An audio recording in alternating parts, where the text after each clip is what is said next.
This is my Physics 2 Lab 6 report on the magnetic molasses experiment.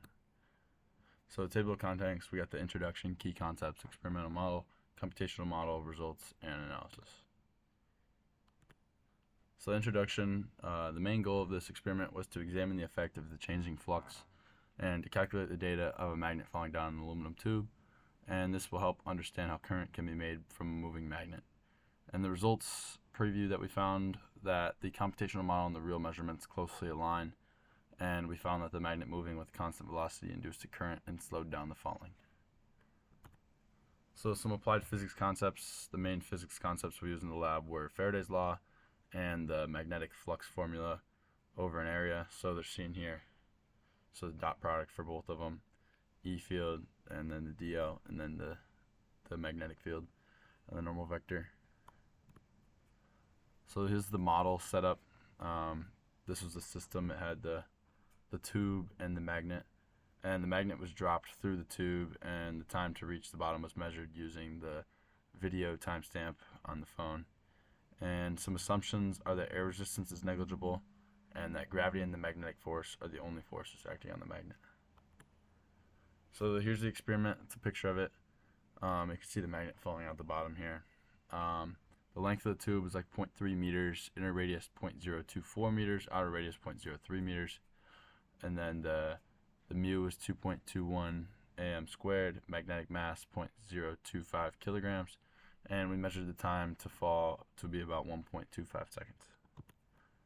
So this was some snippets of the code that we use. So basically just like initializing all the variables and then using the starter code, and we worked our own code in there to get the inner radius, width, and then just doing the equations from earlier, the Faraday's and the flux, to end up coming up with the computational model. So this is what the Go script spit out. It was this tube with like the blue and the red rings, and then this graph, velocity versus time.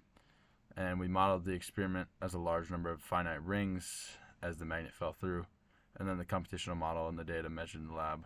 We found that the expected time using the model would be 1.22 seconds, which is very close to the measured value that we had of 1.25 seconds. So some errors that could have occurred in this lab were maybe other sources of magnetic fields in the surroundings. Human error could be in measuring the time, because the video, it's not the smoothest frames, so there could be a little bit of error in there, and it was only 0.03 seconds off. There could be error in actual thickness of the aluminum, since it was made of sheets and not pure metal, because it was like uneven. You can see it's thicker in some parts. And inconsistency with how fast the magnet came into the tube. We could have dropped it from a higher height or lower height, so it could have started with some velocity as gravity took it down. So here's some physics reasoning. So what if the resistivity of the conductor were reduced as close as possible to zero? How would the dynamics of the falling magnet change? There would be a very large current, because the E times the current times E equals current times resistance. The magnet would then move extremely slow because the velocity would not need to be large to induce a force equal to that of gravity. And then what if holes or slots were cut into the tube? How would this affect the ring currents in your model? And they would have to be accounted for in some other geometry that is not a ring. The effect on the magnet would be similar but reduced. And so this was basically the whole lab. In class we did this, dropping through the tube and measuring the magnet. We did the Glow script code and doing the flux and Faraday's law, and then got this model, compared the model, and that was basically the whole lab. Thank you.